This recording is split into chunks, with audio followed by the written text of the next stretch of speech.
Welcome to Voices from the Bench, a dental laboratory podcast. Send us an email at info@voicesfromthebench.com or look for us on Facebook at Voices from the Bench.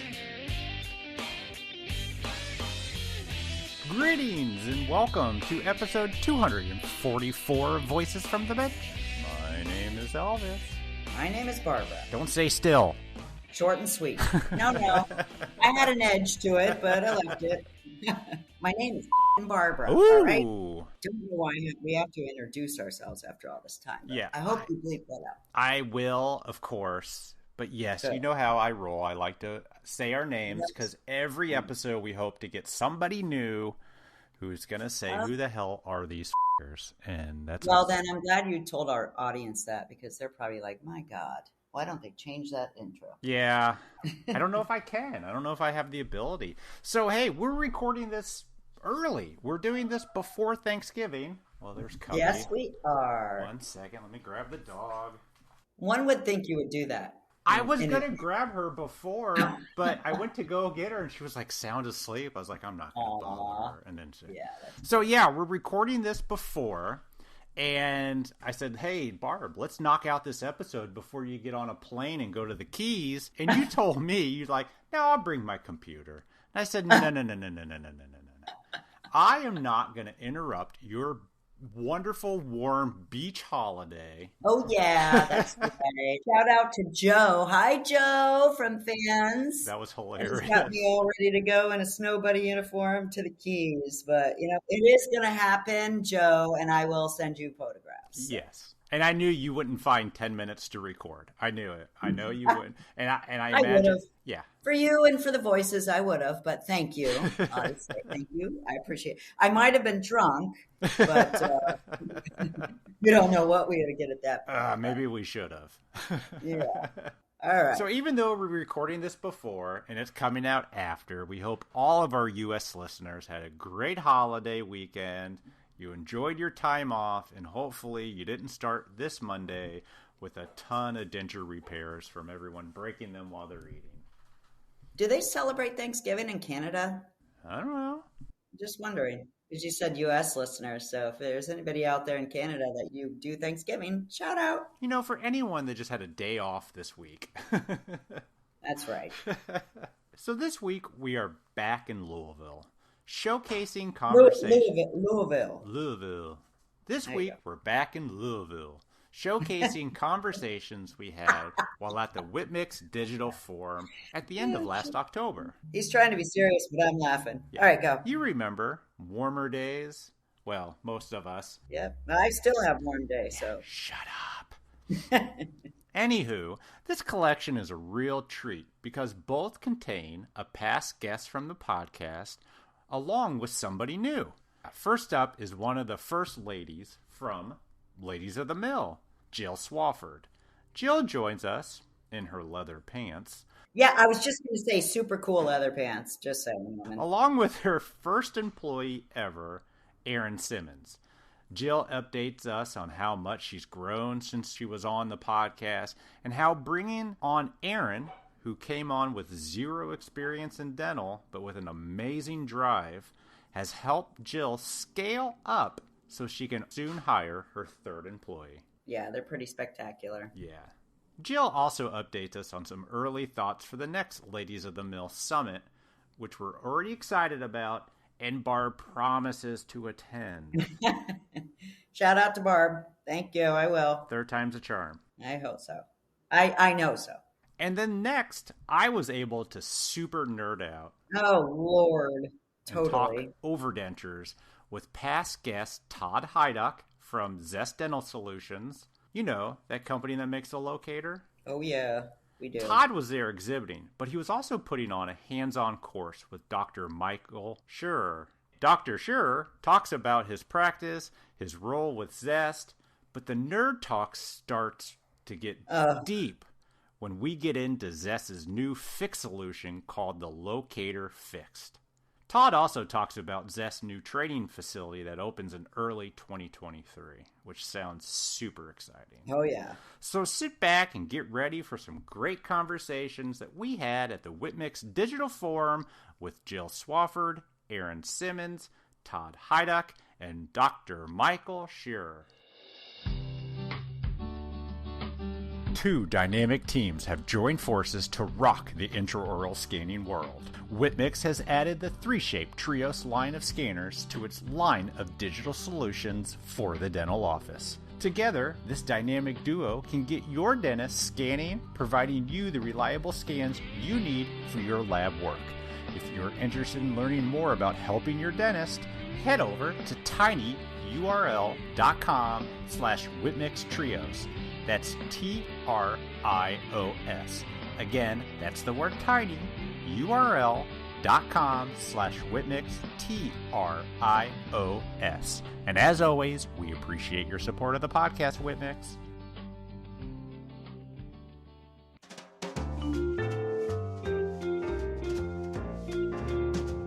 Voices from the Bench. The interview.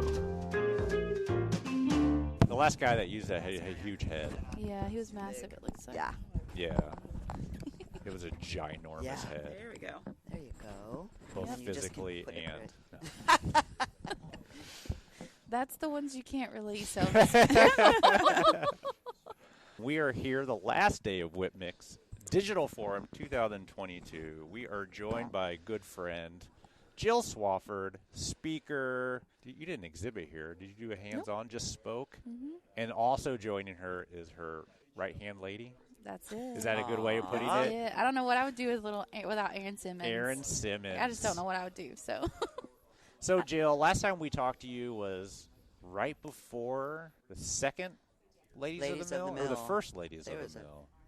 Probably the It's first. been a while. Yeah. It's been a while. Yeah. So what's going on? I don't think you built your new lab yet. No. I had not spoke to you guys since we built it, and especially not since we moved in. We just moved in February of this year, 2022, and man, that's been a game changer. Yeah. I mean, it's just so awesome to finally be in a space that we feel like we can grow in and that we're proud of and that we're not sitting in each other's laps in. Yeah. Yeah. So you actually have space now. Yes, and there's not a mill like right beside me and a compressor and a printer and a computer. Like everything was in just such the tight little room. You didn't have a counter space anywhere. Yeah. You know, and our main compressors that ran our mill were in that same little closet room with us. So that's a risk. So, like, how did you decide that it's time? I need to move. I need to build. You know, honestly, everything always circles back to my kids. I mean, every decision I feel like always circles back to that. And so I had the lab so that I could be home with the kids when necessary through summer and, you know, all those things. But I found myself in the lab without being able to see my kids inside the house. And all I could imagine was them constantly on top of the counters with knives you know, like, and so it's like, we did this thing, but it's not accomplishing the goal. And, you know, so outside of that, we just got to a point of growth, you know, where it was like, okay, we want to be able to bring doctors in and help train, or we want to be able to host, you know, stuff at the lab. And we just did not have a presence to do that. You know, we were literally in my husband's man cave, you know, on our property, and it was just, I just wasn't working. It was just time. So, you know, natural organic growth, but one that we were ready for. Awesome. Good. So when did you bring Aaron in? When you were still in the little room? Yes. Yes, we were still in the little room, and I didn't think I had room for myself in the little room, much less bringing on another person full-time with me. So how did you guys connect? Through church. We met at church. Okay. And I was actually working another job that I had been at for 19 years. Dental? Wow. No. Pediatric nurse. Oh, my God. And Jill come into church one day and said, hey, I need prayer. I'm fixing to hire my first-time full-time employee. And I sent her an email with my resume, and I said, I'm just putting this out there. Aw. I was like, what in the world? I need this girl. I mean, it was really crazy. Like, this is the last person I've ever would have thought of, because she is such a loyal person, and she had been in that office, the same office, for 19 years. That's a long time. You know, and she was commuting like I had been before the lab also, so we live really rural, and she was driving like an hour and 20 minutes one way. Wow, for 19 years you drove an hour? That is crazy. Such a long way, y'all. You know, so now she's since moved after coming on board with us too, and so she would live like 25 minutes away from the lab when she came on board. Now she lives like half a mile. I was going to say 5 minutes. Not even. That is so Nice. ideal. it's so crazy. So now, we both lost that hour plus commute, and we have a less than 2-minute commute to work. So when you interviewed with Jill, I'm assuming there was a formal interview and everything, or did you know? You just knew when I'm you saw getting the looks. resume. You're like, all right, you're going. You're Not here. really. She honestly came by the lab, and I was like, you just need to come by and see it. She was off on Fridays. So what'd you think working in And this that's what closet? happened. Were you Yeah. like, oh, I'm game for this? I was a little nervous. I would be too. A little nervous. And you know how loud it is. Like, I made sure Oh, the yeah. compressors were running and the mills were going Yeah, you that gotta be day when she focused. came by. Yeah. By the way, we both can't turn around at the same time. So what do you do in the lab? So how do you guys communicate, facilitate? What's your role? I do like scanning in models, design, and I Wow. love to stain and glaze. That's I do probably my too, favorite. Actually. So you taught her all of that in how many years? 2. Wow, that's impressive. So you're not just admin, you're a tech. You're in there. You're getting your hands dirty, huh? That's so cool. Oh, yeah. She came on board, and Erin's one of those people that just has such a good work ethic, number one, and she wants That's to half be the proud. battle. Oh, yeah. my That's gosh. half the I battle. agree. I mean, I think she's called in sick to work once, and that's because I sent her home. After she came, I was like, nope, you're going home. Like, I don't want to be around you. Yeah. And outside of that, just her pride in what she does shows through in everything that she puts her hands on. And so it was very easy for me to be comfortable to teach, delegate, and let go. Yeah. Makes a lot of because sense. I mean, granted, we quality control everything, and I'm the last person to touch anything that goes out. And Do you have to touch everything? Yeah, only because it comforts her. Like a molar, I mean, it's very rare I do anything to those. We do a model free. But do you so fake it so she thinks that you are? I mean, I do look like, at "Oh." it, but I mean, it's very rare that I ever have to really go back behind her. I would say on her anterior designs, even right now, she's Interiors at are tough, 90%. lady. I for come you. back in and do maybe 10% touch up, and I mean, she's been a rock star, and I mean, I tell everybody all the time, I'm so blessed, and I know she's a godsend, and Did you she ever was an think? answer to literally a prayer. Did you ever think you'd be a dental technician? Like, No. you probably didn't even No, know but, what like- that was, right? No, I had no idea. Like when I went in, I was like, you have to understand, like, I know nothing. She would say these words, the occlusal table and the mesial, and I'm like, what? Can you Oh, the show me, front of the please? Yeah, Front, and back, she's like, right, left. we don't call it that. Yeah, It's, yeah. Yeah. And she would use all the correct words just about every time to teach Make me. you Get it learn in Yeah, there. and sure. watch YouTube, do these videos, Yeah. and it was so helpful. Aw. Did you send her to training? She Sounds like she's training every we day. missed that Oh. part. We missed this part. Yeah, this is a big one. So her first day was March 1st of 2020. COVID, March 1st. Oh, my Ooh, God. Welcome. Yeah. 2 weeks in, Bad she's like, I news. just got a thing that the labs are shutting down. Yeah. Like dentist. Ugh. I mean, it was crazy. I was sitting there looking at my first full-time employee that I loved her as a person, because I knew her. I knew she had 3 kids at home. I knew her spouse had agreed with her making this major career change, and I'm like, oh, Yeah, yeah, by okay, the way. we'll figure this out. So training was very hard to come by. Yeah. At that point, obviously there were no in-person trainings happening at all. And so she learned everything on the job. And the Whip-Mix Forum is her first official Oh, dental congratulations. conference outside of Ladies in the I was Mill. going to say, yeah, ladies You're of the knocking mill. it you out of the bet. park. Yeah. Yeah. Good Yeah. for you. So Do you this has feel been like her you first fit one. in? Oh, yeah. I look at her. do. Yeah, Totally there you does. go. You understand the words they're saying on I stage. do. Yeah, that's half the battle. Yeah. In 2 years, that's a lot of knowledge, lady. Just saying. It You is. should be I'm super really proud proud of yourself. her. Yeah. I really enjoy it. Yeah. It's fun. But yeah, our story's been kind of crazy. And I mean, she's just been one of those people that to work with me is a challenge.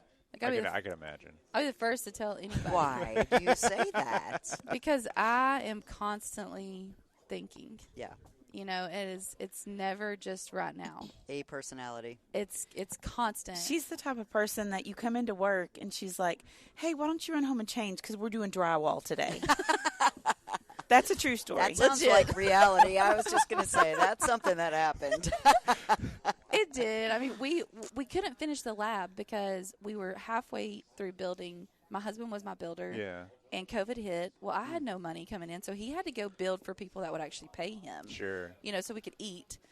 And so we sat there and looked at it for so long, just wishing it would be done. And finally, I was like, Aaron, we got to do it. So we did the drywall.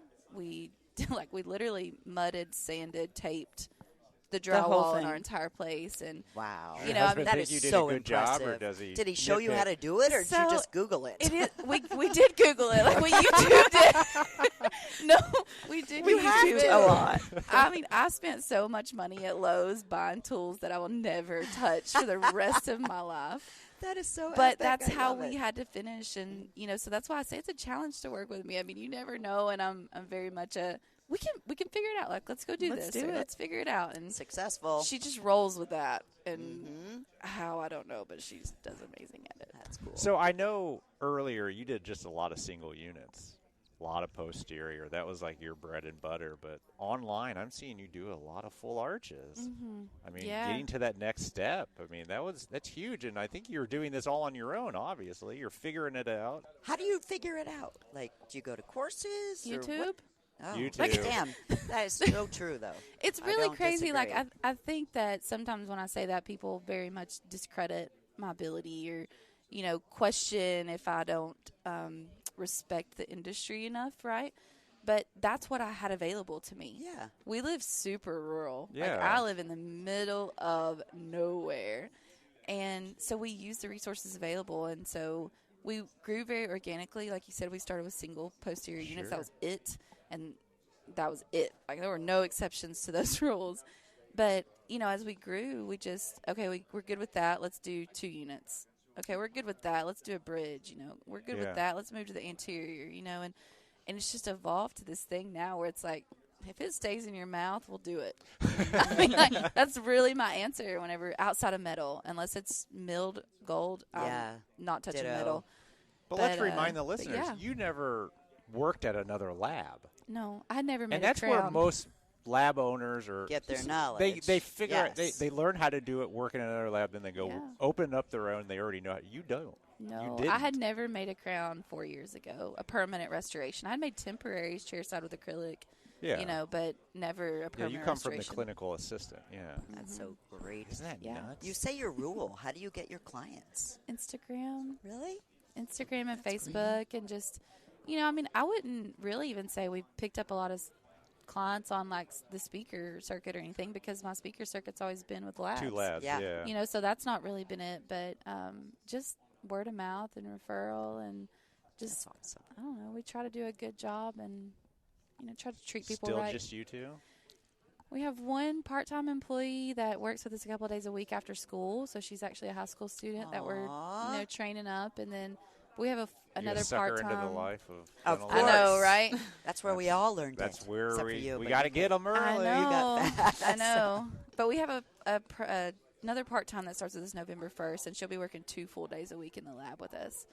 And so she's 19 years old and kind of in that space in her life where she's like, I don't know what I want to do. And she tried this one path, and she's like, I don't want to do that. And I was like, well, she's another girl that goes to church with me. And I'm like, well, come on and work with us for a little while. We'll let you figure out some stuff while you're here. As a business owner, how do you figure out you need another person? Like, do you get to where you're just like, I have got way too much work? I don't wait till I'm waving that white flag. Good. I'm a big believer in hire before you need it. I feel like if you wait till you need it, you're incapable screwed. of training accurately. And it's not fair for your patient in the end, but it's not fair for the teammate that you're bringing on, promising in this great place to work where you're so overwhelmed that you can't give them that. So I always hire before needed, like fully believe in So, that. Aaron, are you teaching the new employees? Some stuff, yeah. Yeah? Oh, yeah. That says a lot. 2 years, knowing nothing. But you learn so much more when you teach. It's like you relearn everything, and you just get better and better and better. It's just, I find that Yeah, well, there's like, truth to that. I actually know what I'm doing. Yes. I do feel like it helped build her confidence to watch her teach someone else. And then it helps me to hear how she's teaching someone Yeah. helps me to really understand where I still might need to help her with some verbiage or give her some more depth or a why behind something if she might struggle to explain the why. Yeah. It means I've just shown her the steps. Yeah. That's You know, great. so, but man, watching her learn, it was really cool to watch her teach. It's fun. That's great. 2 part-timers. What's next? What is it called? Oak? Oaks Dental Just Designs. Oaks. I Yep. always want to say like Oaks. oak tree or Well, you something. had but No. Oaks. That was good. Oaks yeah. Dental Designs. Yeah. So Named after a big tree, Yes, right? I do remember that. That story, Totally. yeah. Yeah, Yep. it's the massive tree on our property, and I mean, it's just been our staple, and it's a big part of my life, you know. So that's who we are. What's next? Other than you speaking 100 times a year, We do have a few coming up, which I love. I mean, I know you love it. You're good at it. You should keep Gosh. doing it. But it seems like every Thank time I'm you. online, this is Jill speaking here. And I'm like, jeez. I am enjoying it, and I mean, I love to see other people just be excited about what they're doing again, you know, and get refreshed or re-energized or realize that there's another option out there or whatever, you know. So it's fun to help do that, and it's tiring sometimes. You guys know what it's like being Yeah. on the road and being away from family and stuff, but it's that email that you get a week later, a month later, Says you 6 touched months me. later. That's like, this Yes. totally changed my life, you know. Yeah. Yes. Just that reminder that that's what you need to do. But I mean, Eiron knows we've got some stuff in the works for the lab that's like way bigger than where I thought I would be, and like whole nother avenues, and it's crazy.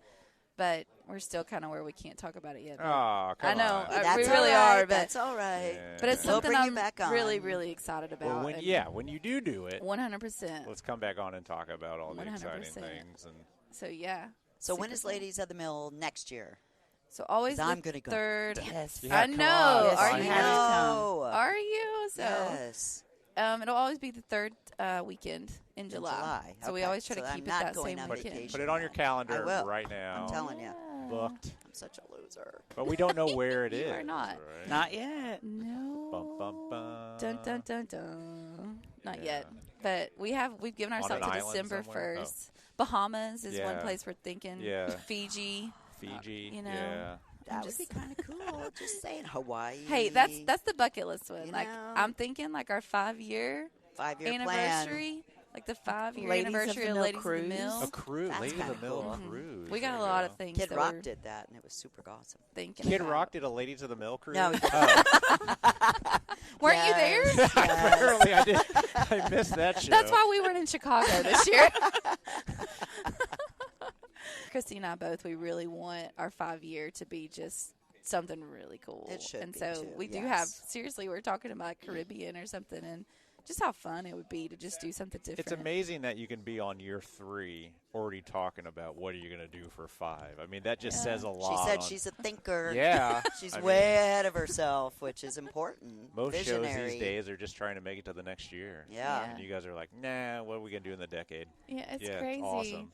But I mean, there's just been such a support in the industry, and I think there's this stigma around who we are and what we stand for, and you know, and that's fine. I mean, it's always going to be there. There's nothing I can I'm say or rolling do my to try eyes, to just change it. saying. Yeah. You know, but I think it just speaks volumes that our male vendors that come, like, they're ready to come back again. And it's not because they're there with a room full of women and, oh, that's so fun. You know, no, it's because what we provide is like a really good quality weekend Yeah. that is full of things that challenge us to be better leaders and better teachers and better examples for other people to follow. And, Yep. you know, it just challenges us to be better people in general. And So men it's fun. are invited yes. to be attendees. Yes. I don't- 100%. I understand where that disconnect is. I don't get it. I mean, but- it's Ditto. hosted by Ladies of the Mill. Like, that's Yes. the thing. Like, we host it, so we supply the speakers. It's no different than DS World. It's DS World, right? Yeah. Well, we're Ladies of the Mill, and we are putting it on. You're always going to have female speakers on the stage, but that's something that we try to do. It's just kind of our thing. But I'm telling you, there's some killer, amazing female speakers that have really good things to share. Sure. You know, so, and it's just a different vibe. But yeah, men are always welcome. I mean, 100%. Yeah, but Yeah. I don't think there were any in attendance. You we were had 2 there. in attendance this year. I was Are you not a considering vendor. yourself a Yeah, man? I was with Preet. I was still a vendor. But you did Yeah. have 2 attend? Yeah, we had 2 Oh. attend this year. So, and you know, it's one of those things that I think, again, it's the fear of the unknown, right? Yeah, You know, I and get so, it. but it's a different show than anything you'll ever go to, and that I can assure you. Like I 100% can promise that. And it's a welcome difference. Yeah. All Thank these you. shows, they kind of have that same theme, the CE credit, talking about your technique and your whatnot. You don't do that, and it's a welcome change. Thanks. I think it's good. Yeah. Thanks. Congratulations, by the way, ladies. Yeah, awesome. Way to Thank rock you. it. Thank you. Yes. Way to rock it. Jill, Aaron, thank you so much. Yeah, thank oh my you. gosh, Appreciate yes. it. Thank y'all for having Safe us. travels back. And I love her leather pants, just saying. Thanks. I wasn't going to Pretty bring them sexy. up. But Oh, I will. I'm a leather girl. I love them. really? Yes. I don't think I own a They're single piece beautiful. of clothing that's leather. Maybe I a have belt. some with me you can That's borrow. all right. What's that? I have some with me if you want to try them on or borrow. Yeah, Okay, it's let's either turn this off. rubber Let's or do this. leather. Thanks so much. Thanks, guys. Thank you. All right, we are at Whip Mix Digital Forum 2022.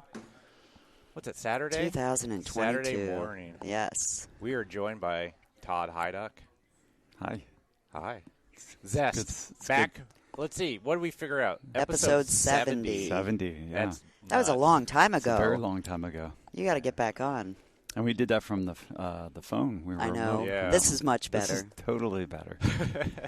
And we're joined by Dr. Michael Scherer. How are you, sir? I'm doing just fine. Thank you both for inviting me. Yeah. Yeah, So where are absolutely. you out of? Yeah, so I have a clinical practice in Northern California, so about 2 hours east of the San Francisco Bay Area. So literally in the middle of nowhere in California, because you know how it is in California. People think, oh, you have a clinical practice in California, so therefore you live in Hollywood and you treat celebrities, Yeah. or you live in Northern California and you've got a home right underneath the redwoods. And I'm like, well, no, neither of those. Those are both beautiful, but I'm in the Sierra, so I'm about 45 minutes away from Yosemite National Park. Oh, so sweet. I've it's been a- there. It's Barbara, awesome it's out beautiful, there. isn't Yeah. it? We're a rural practice. There's only like maybe 7,000 people in my small town. So Really? Yeah, super small. So I know you're pretty well known. You're out there. You're speaking a lot. I assumed you had a big practice in a big city. Not true. Not true. Well, the first part's true. My practice is quite busy and quite big. Okay. So, we're in a small area, but because of what I do and the digital stuff that I do, I draw from 6 hours away. Really? So, a part of what's I've done in my practice, I noticed there was a trend where I was treating patients that didn't want to necessarily come into the office very often, and I was almost kind of pressured to go into the digital route, or at least trying to maximize the digital dentistry period, just because the patients were coming from so far, or they're living up the hill and they're living in a cabin. Yeah. So we draw from a sizable area, but I even have some patients who come in from San Francisco to get their treatment. Yeah. Awesome. Really? So when you say you were into the digital, what was your first parlay into it, if you will? Was it the scanners? Yeah, Barbara, thank you. That's Sarek. Eric. when I graduated dental school, that was the only system. Sure. Elvis, Yeah. was Sarek, and it's a wonderful system, arguably still the best, if not one of the best digital systems out there. But it was very expensive. Yeah. And so when I first purchased my practice about 9 years ago, I was like a lot of young dentists out there, or even young technicians, where it's like you want to stay, humble and nimble. You don't Yeah. want to spend too much money on technology. So, I was able to scrap some money together for a scanner, just like a 3M True Definition Really? scanner. Sure. Yeah. Because you asked Barbara, says, well, tell me, what do you mean by digital? I said, well, I've always grown up being kind of a computer nerd. And to tell you the truth, you both, I really am I feel, a very clinically okay dentist. Like, I hate to admit that. Like, thankfully. People don't drive 6 hours for okay. Well, and that's not a humble brag, not at all. It's very serious, because I'm not a cosmetic dentist. Yeah. In my area, my number one shade, you'll never believe this. A2. No. C3. Elvis, oh, you're close. That's number 3, Barbara. What do you think, Elvis? D4. Oh, okay. So very few people actually get that close. It's actually D3. Really? Wow. So Have you checked your lighting? Elvis, I mean, the funny thing is D3 is actually a beautiful shade, and my favorite shade in all of dentistry is D2. Like, especially for aesthetics, it's beautiful. Just looks warm. It's hilarious. And I don't think real. I've ever had somebody mention their favorite shade. Really? I do a lot of BL2s. Is that your Crazy. favorite? No, I think it's too bright, but that's what. What is your favorite shade? I don't know, probably a B1 or a BL4. Yeah. With some translucency and a little bit And yours is D2. D2, I all love the it. way. Maybe a little bit of incisal translucency too, to maybe Yeah. really even drop the value Yep, even a little yeah. bit. So I'm going to check that out on Monday. I'm going to be like, all right, My Here's favorite a shade D2. is Folgers. what does that mean? Coffee stain tea. That went well over my head. It's early. Yeah, so I heard you're lecturing later. What is your lecture about? yeah, thank you, Barbara. Well, here at the Whitmix Digital Forum, it's really awesome because Whitmix is such a wonderful classic company. Oh, sure. And Oh, they're yeah. well known for analog, dentistry, and in many ways, they're pushing hard in the digital scope because we all know in dentistry, especially you all in the technical world, almost everything is not is touched by digital. Yeah, I mean, pretty much. What can't we do, or are we still doing analog these days? But the answer is arguably yes. So, here at the program, we're covering an update number 1 on digital full arch, and then updated hands-on on how we approach digital overdentures, and then a new fixed full arch system as well. But the key is that in my takeaway message is I don't believe there's a 100%. Or there's nobody that's a 100% digital dental office. Or Not yet, nobody yeah, that's for a sure. 100% digital technical office. Yeah. So even if you look at some of the super large labs, there's still human beings involved to design or sure. to move parts and pieces Yeah. around. Yeah. Yeah. So you're talking about overdentures. You must be using the locator. That's why Todd's here, the Zest guy. Yep. So how are you involved with the discussion and the hands-on? I'm really here to support. Just support. Just support. Yep. He's going to be giving some great content, great education to the folks who are attending, and I'm going to be there to support from pretty much a manual basis, Yep. showing how to do all the parts and pieces and the hands-on portion of it. So we have a lot of attendees for this, which is great. So Yeah, it's huge. 68 is I'm going to put my roller hands-on. skates on and Just be go flying around the room. Yeah. You guys have enough sample models? For Yeah, I was everybody? just going to say, how do you do that?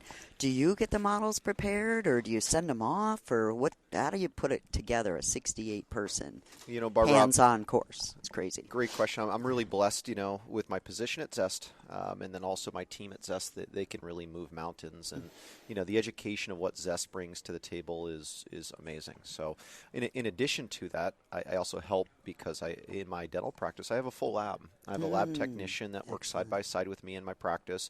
So we will print a bunch of things for hands-on courses, things of that nature. So it is not unlike a lot of our courses for me to come in with, my carry-on luggage. Yeah. And getting through TSA with Oh, 70 yeah. models What is the always hell exciting. are these? Yeah, no. Thankfully, it's not too much of an issue because I guess it's they're used to that. Yeah. But I guess maybe there's a lot of dentists that are Quirky traveling little with. things Yeah. like models. I've had This it is- happen once when I was traveling through, and I had a lot of sample models, and I know I had the locator model, the RTX, and the guy opened it up, and he looked, he goes, "Oh, you're one of those." I was like, "Oh, what does that mean?" You know what, Elvis, I think we can all agree that in dentistry, we just kind of embrace we are just one A of little those. quirky. Yeah. Right. Yeah. Yeah. Whether your shade is XL2 or BL2 with this, or a D4. Yeah. Is that your favorite, Elvis? Is that what it is? It is now. The Know something word I is didn't out. know. You're official on the podcast saying that. Nice. But here at the forum, we are also looking at bringing together those digital and analog workflows because to get us to bridge between being as much 100% digital as possible, we need an analog component for now until really the technology matures.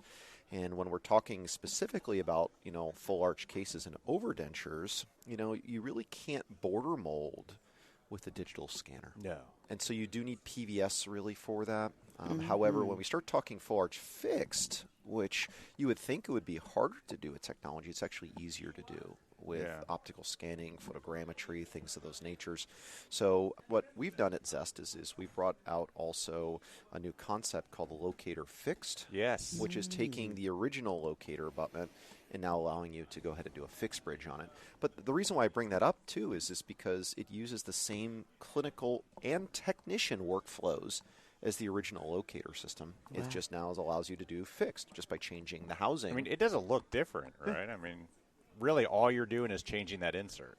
Correct. You're changing the abutment is the exact same. So Yeah. the original locator abutment, all the analogs, all the parts and pieces you would use in the laboratory, the exact same. What is different is the inserts and the housings. So to make it really fixed, where there's no movement and the patient cannot remove it, it does not dislodge. Zest had to re-engineer the interface of the insert to the housing to get it to work. Interesting. Yeah. So what's usually the workflow? Someone's already in a denture that has locators. They want to go fixed. Chairside pickup? Absolutely. So there's three main primary workflows. You take your existing overdenture patients, drill out or trephine out the housings, the removable, do a chairside pickup, same prosthesis, chairside pickup of the new fixed housings, and then you cut the flanges back. So you don't want to deliver this locator fix with a denture with the flanges. Yeah, that's what my concern was. When I first saw this product, I was like, ugh, who's going to not cut off that flange? And now we're going to have really bad hygiene issues.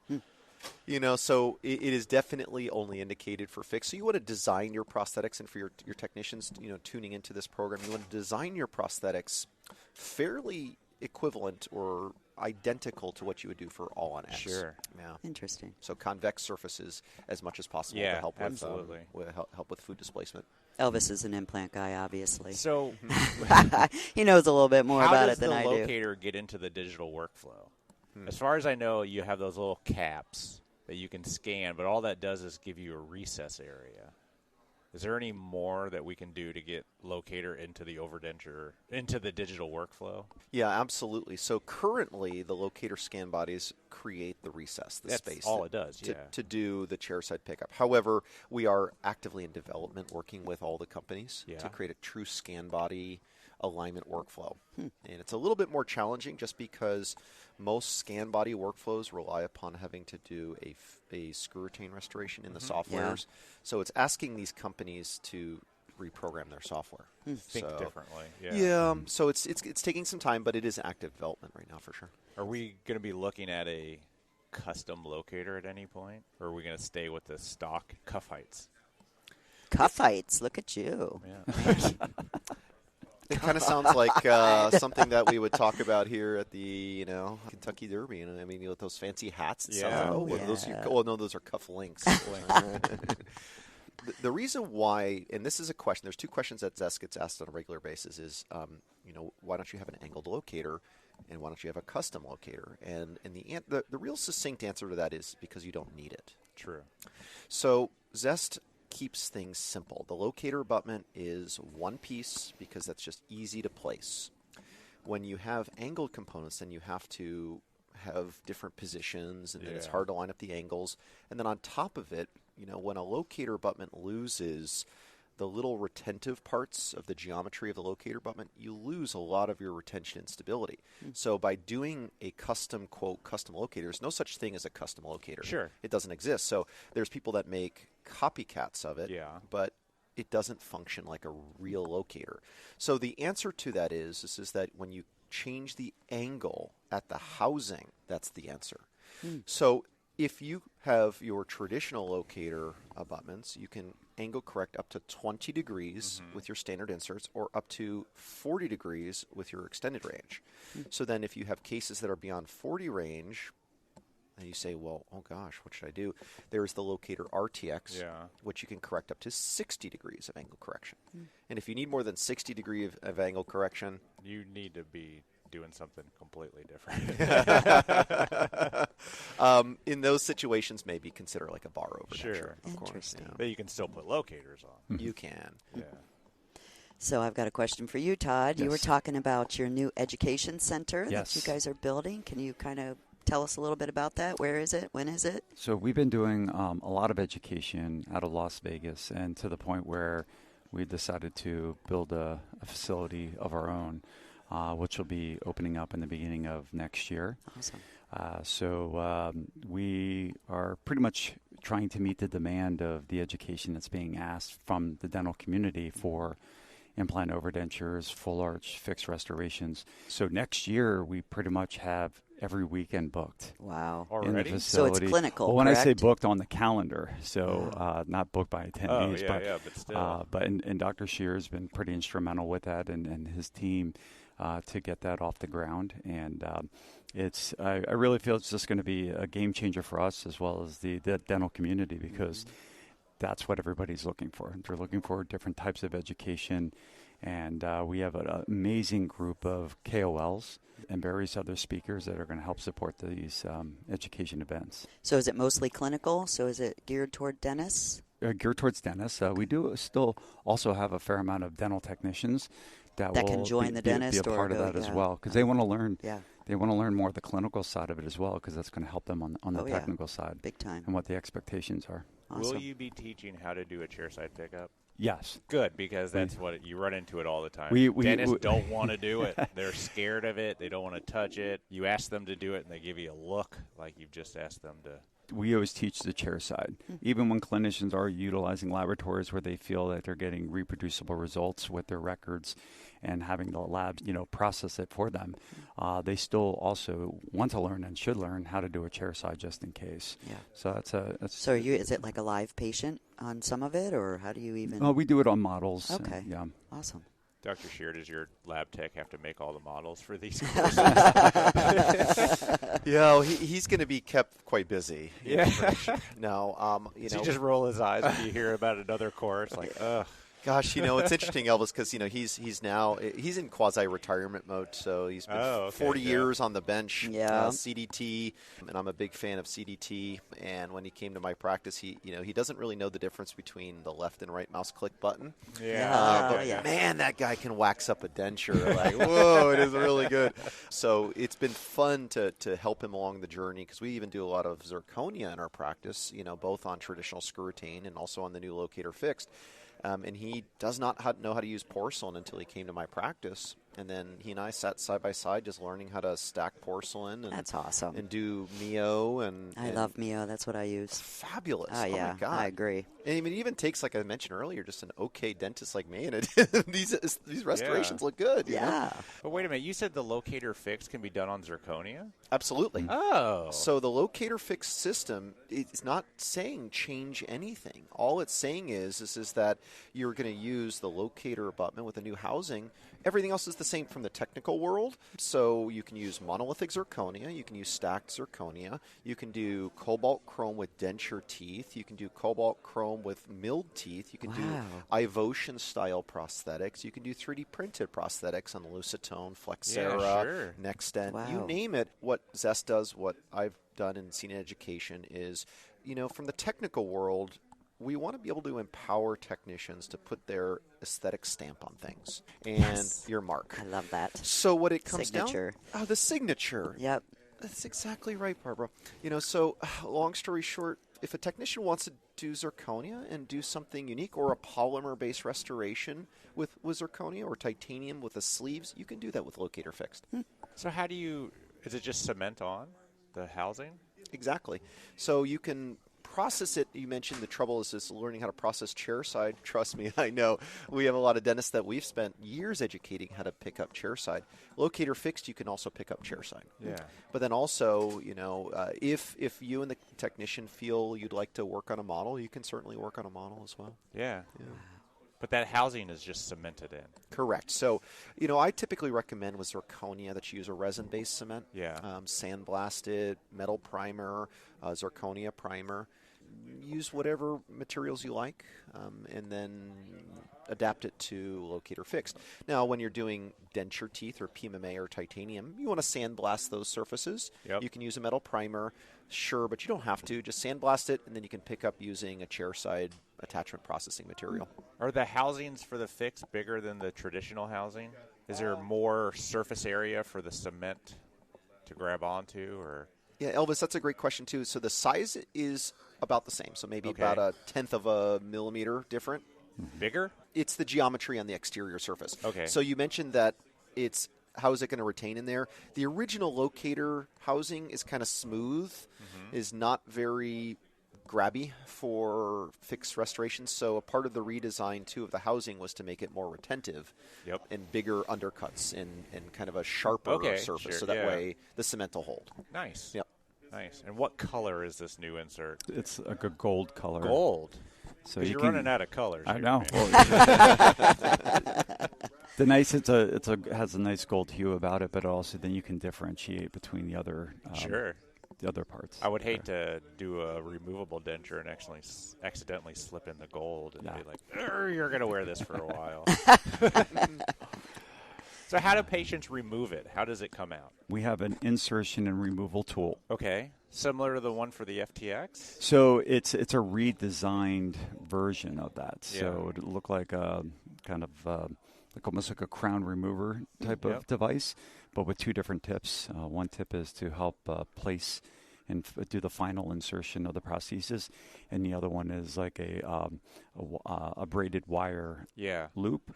And so what you're going to end up doing is you're going to loop that around the distal extension of the prosthesis and just kind of pull pull it a little taut.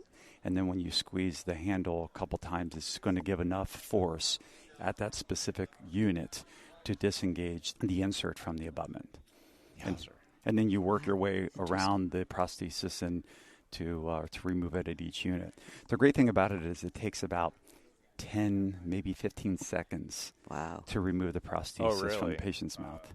And it takes about, I would say, between 30 to 45 seconds, definitely under a minute, to do a final insertion of the prosthesis as well.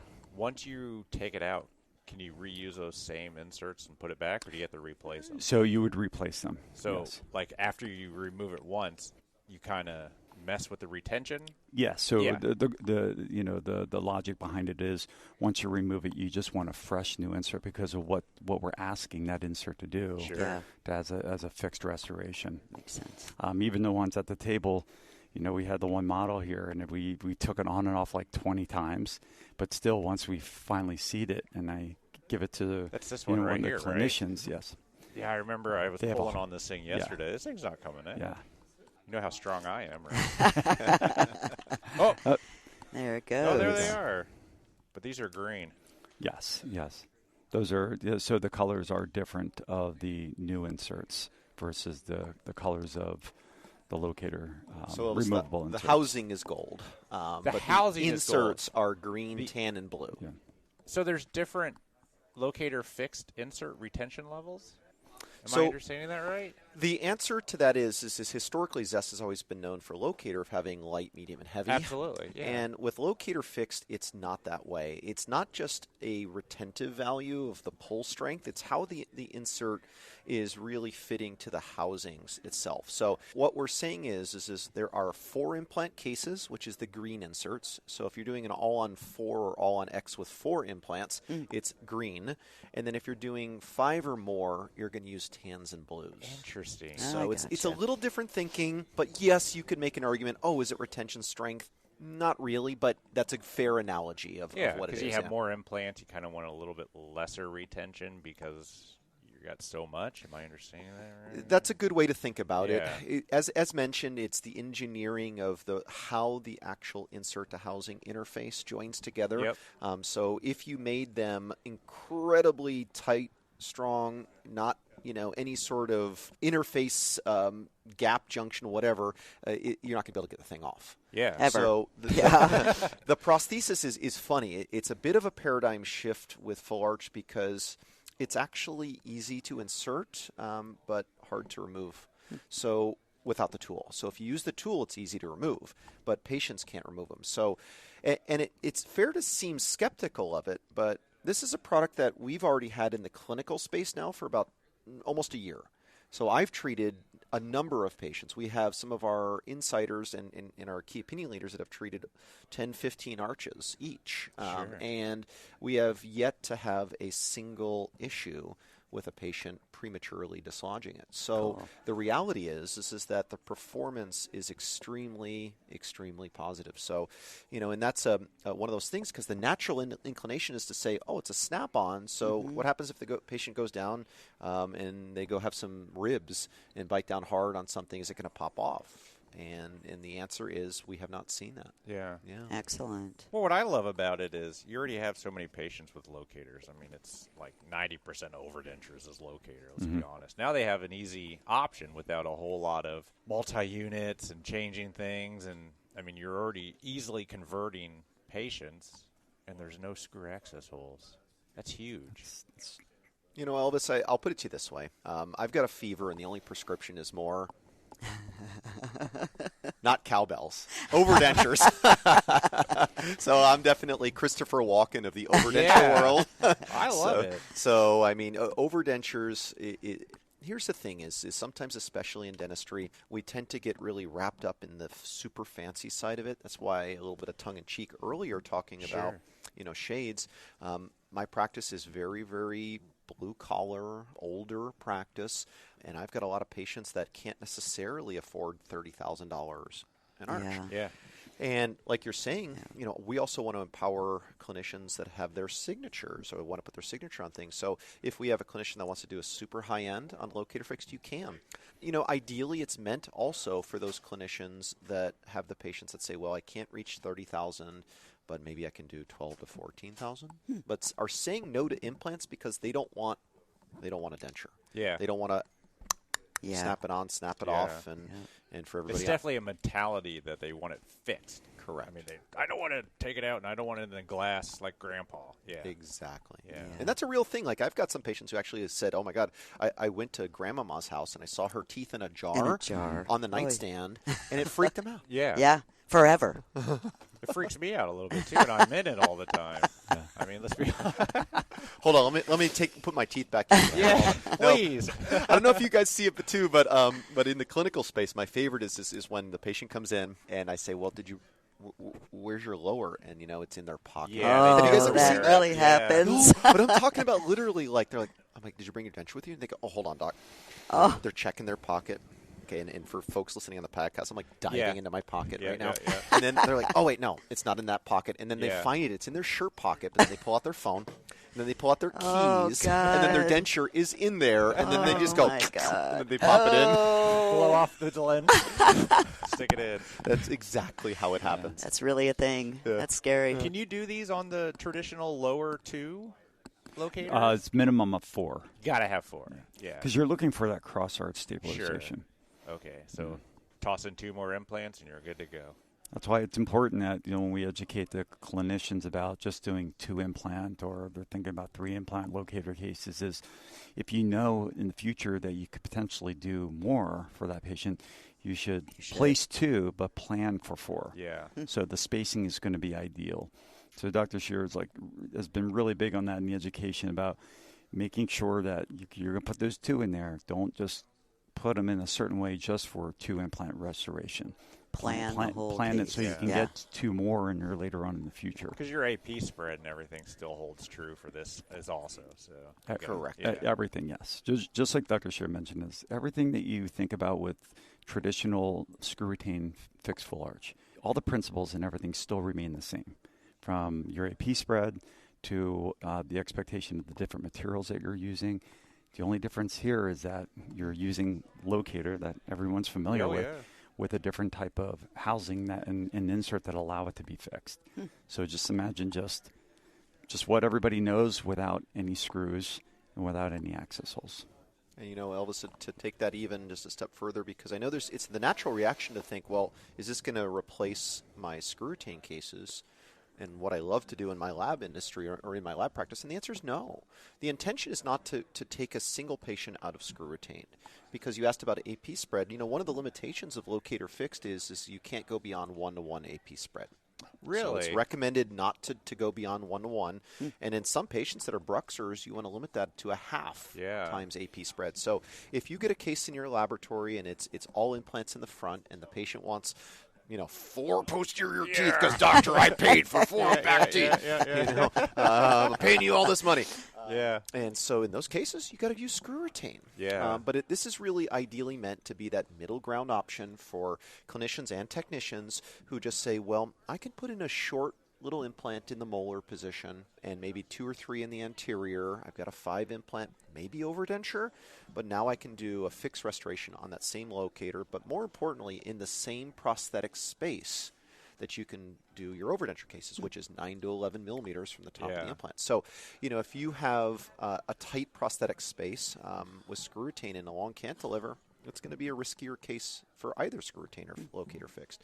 But the general idea is that it's really meant for clinicians that can think outside the box a little bit too, have that flexibility where they've got more implants. And even in my practice over the past 15 years, I've tried to eliminate cantilevers in general. Oh, yeah. Sure. I just don't like it. Yeah. But that being said, it can be used for every indication, but we want to recommend limiting the cantilever. No, that's some good points. I didn't realize it was the 1-to-1. I mean, that's thinking differently than what everyone's used to with the 1.5.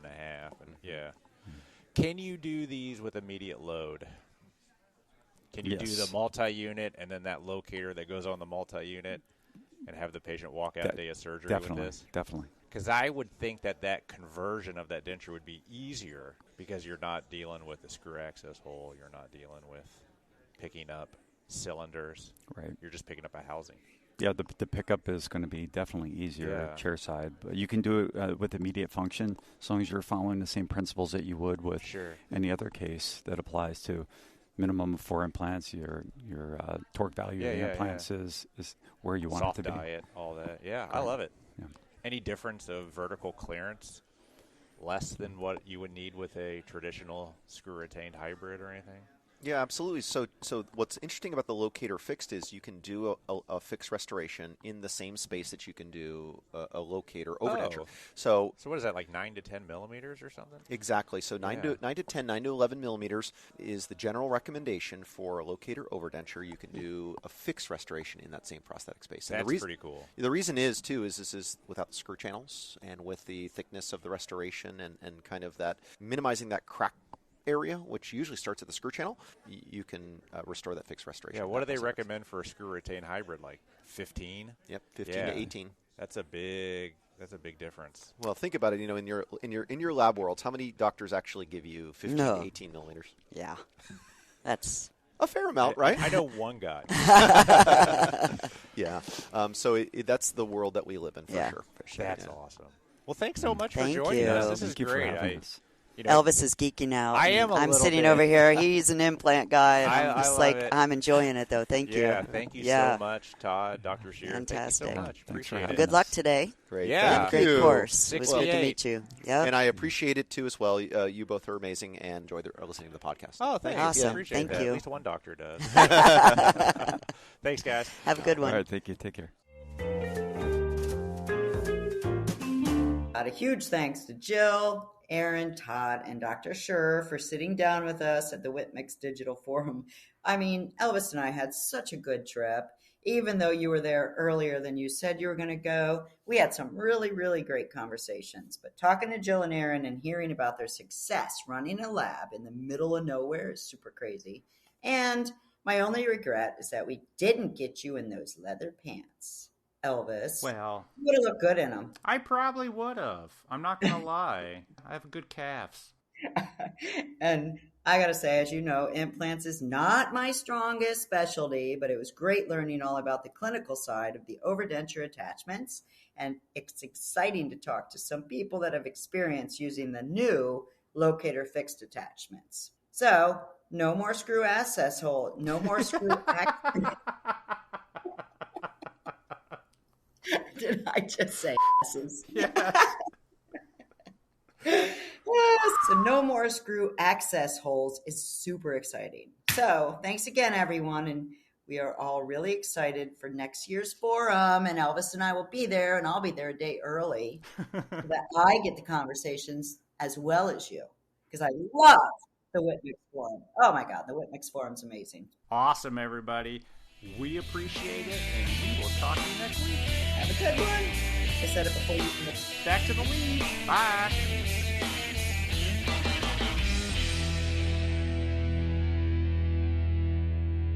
Where do people get these names? Stop laughing. All right. Hold on. All right, go. Take 2.